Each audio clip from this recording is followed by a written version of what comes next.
तस्वीर आपको इसीलिए दिखाने की कोशिश कर रहा हूँ कि आप समझिए, आप तस्वीरों के ज़रिए से समझिए और इन मासूम बच्चों की आवाज़ में समझिए कि इनके साथ क्या हुआ है, क्या कहानी है, सब चीज़ बताऊँगा। और मेरे सामने ये ट्रैक्टर देखिए, ट्रैक्टर का ट्राली देखिए, और इसी ट्रैक्टर की ट्रॉली में ये सारे तीनों बच्चे और इनके पापा रहते हैं। इनको क्यों इसमें रहने के लिए मजबूर होना पड़ रहा है, ये सब कहानी आपको बताएंगे। और इन मासूम बच्चों को आप देख रहे हैं तो इनके साथ जो अन्याय हुआ है उस पर आपको भी आवाज़ उठाना पड़ेगा और आपको भी देखना पड़ेगा कि इनके साथ ऐसा क्यों हुआ है और जिम्मेदार क्यों इनको ऐसे छोड़ दिए हैं। और ट्रैक्टर के अंदर की तस्वीर भी आपको मैं दिखाऊंगा कि ट्रैक्टर के अंदर कैसे इन बच्चों का एक घर बसा है, और इस घर को भी आपको दिखाऊंगा कि घर में कैसे, कहाँ, क्या क्या है। चलो बच्चों, कैसे चढ़ते हो घर में कैसे? अच्छा, माइक लगन रखे। हाँ चलो, चढ़ो चढ़ो ऊपर।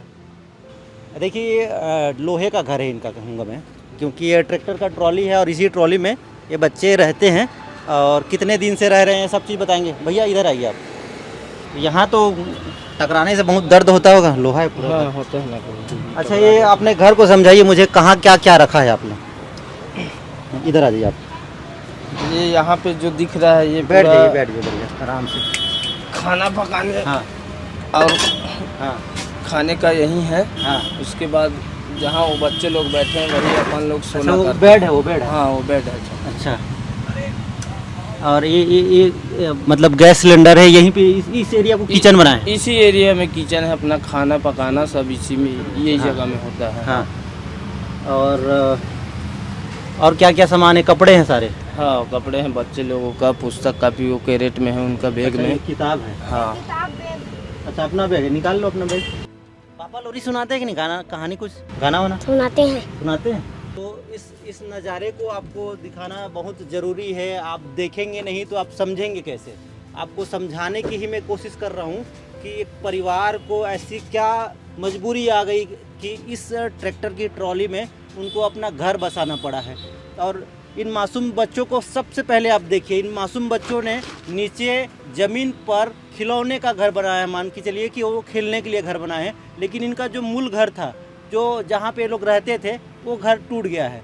किसने तोड़ा है ये पूछते हैं आप। ये घर किसने तोड़ा आपका?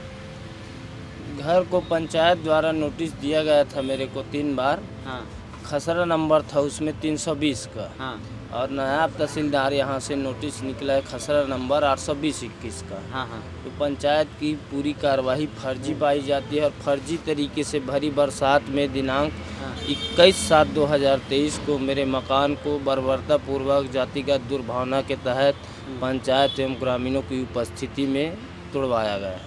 उसके बाद से कैसे रह रहे हैं?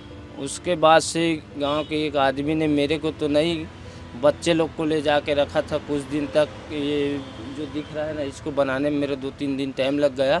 हाँ। उसके लिए वो लोग लेके रखे थे कि अब यदि बच्चे को मैं रखा हूँ और मेरा भी बहिष्कार कर देता है तो भी ठीक है, लेकिन बच्चे की दुर्दशा मेरे को देखी नहीं जाती। ऐसा करके गांव के एक भले व्यक्ति ने लेके रखा था और मैं तो ट्रैक्टर में ही रहकर गरियाबंद से खाना वाना खा करके आकर के रात में भी ट्रैक्टर में सो रहा था। उसके बाद से जब हमने इनको बनाया घर के रूप में, उसके बाद से इसी में रह रहे हैं और इसी में अपना रहना, सोना, खाना, पढ़ना सब इसी में हो रहा है। स्कूल तो नहीं जा पा रहे हैं बच्चे लोग, अब घर ही नहीं तो स्कूल जाने की तो बात ही नहीं बनती है। तो जो भी अपने तरीक़ा से उन लोग पढ़ते थे तो अपने मन से भी पढ़ लेते हैं और कुछ मैं बता देता हूँ। माँ कहाँ है इनकी? इनकी माँ को 2 साल हो गए, ख़त्म हो गए। मतलब आप ही माँ बाप हैं अभी? मेरे माँ बाप भी नहीं, मैं तो बहुत छोटा। इन बच्चों के माँ बाप अभी आप ही हैं अकेले? हाँ हाँ, मैं हूँ। ये बताइए मुझे कि हर कोई अपने बच्चों को लेकर बहुत सपने देखते हैं कि मेरा बेटा कीचड़ में ना जाए, मेरा बच्चा डॉक्टर बने, मेरे बच्चे के सारे सपने पूरे हों, एक एक खिलौने उनके हो। लेकिन इन्होंने खिलौने का घर बनाया क्योंकि इनका घर टूट गया है। कितना दुख होता है। अब देख लीजिए, हालांकि ये बच्चे हैं लेकिन अपने खेल भावना से एक घर बनाया है, जबकि घर टूटने के बाद भी अपना हौसला बुलंद रखते हुए उन्होंने अपने खेलने के लिए घर बनाया। उसको मीडिया के माध्यम से देख सकते हैं सारे लोग कि बच्चे किस स्थिति में अभी जिस भी तरीके से अपने इच्छा से घर बनाए हैं, उनको दिख जाएगा ऐसा। आपने कभी सोचा था आपके साथ ऐसा होगा? नहीं, ये तो बहुत दुर्भावनापूर्ण तरीके से है। कभी ऐसा कोई सोच में मैं तो क्या कोई भी नहीं सोच सकता कि मेरे ऊपर मेरा घर तोड़ देगा, किसी का ऐसा टाइप से कोई नहीं सोच सकता। लेकिन स्थिति आन पड़ी है कि अब भरी बरसात में मेरी मकान को तोड़ दिया गया है, जिसकी शिकायत मैंने और वही अवैध कब्जा है करके उस जगह पे ग्राम शीतला समिति द्वारा मुझे बहिष्कृत कर दिया गया है।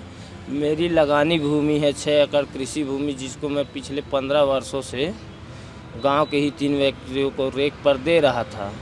वो हर साल मेरे को रेक की अदा कर देते थे, जो भी कीमत बनती थी उसको। इस साल शीतला समिति द्वारा इनका अवैध जगह में कब्जा है करके इस साल गांव में कोई भी इसकी किसी प्रकार से भी मदद नहीं करेगा और कोई भी इसका खेत खार बनी भूती काम कौड़ी कुछ नहीं करेगा। गांव में लेन देन सभी प्रकार से बंद रहेगा, ऐसा करके शीतला समिति द्वारा निर्णय दिया जातिगत दुर्भावना के तहत। ये सब मंजर देखते हैं, अपने बच्चों को देखते हैं, इनके लिए बहुत कुछ सपने देखे होंगे, तो इन सब को देख के रोना आता है?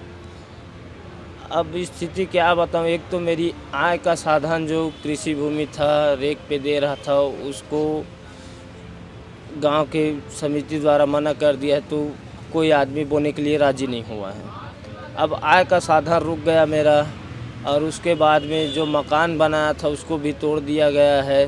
तो ना आय का साधन है, ना ही रहने के लिए मकान। इस कंडीशन में अब बच्चे लोग को कैसे पालूँ, ये बहुत बड़ी सोच मेरे मन में गुजर रही कि क्या करूं क्या ना करूं। मैं बार बार जिला प्रशासन के पास अपना आवेदन प्रस्तुत किया हूं, लिखित में आवेदन दिया हूं, लेकिन अभी तक इस पर कोई पुलिसिया कार्रवाई नहीं हुआ है।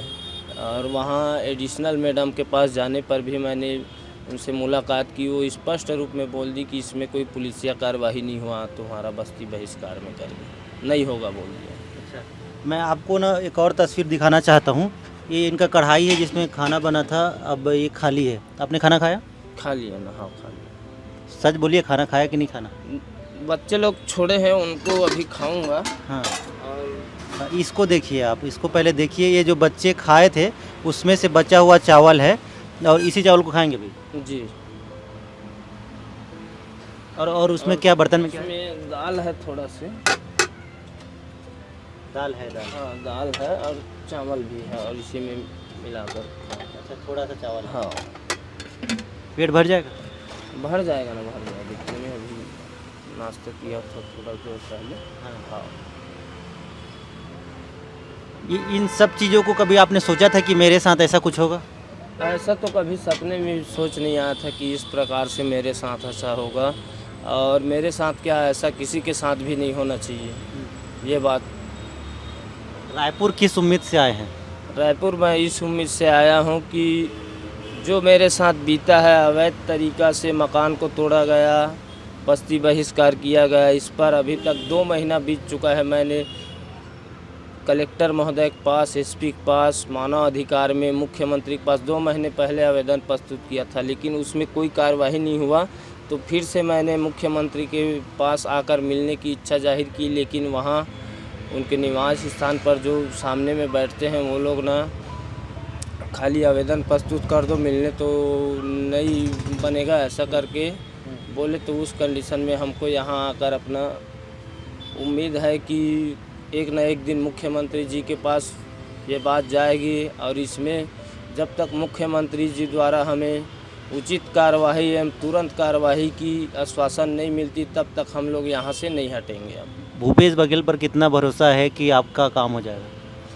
भरोसा तो है, पूरा है, क्योंकि किसानों के प्रति उनकी जो मंशा है वो अच्छा व्यतीत हो रहा है। लेकिन अब स्थिति आन पड़ी कि मेरी आय, कृषि आय रुक गई है, तो इसी के उम्मीद के लिए उनका आश्वासन चाहिए मेरे को कि इस पर कार्रवाई तुरंत करवाएंगे, ऐसा करके उनसे उम्मीद रखता हूँ। आपका घर आपने कितना खर्चा करके, कितना सपना देख के बनाया था, कितने कमरे का था, कितना पैसा खर्चा हुआ था, सब बताइएगा घर का।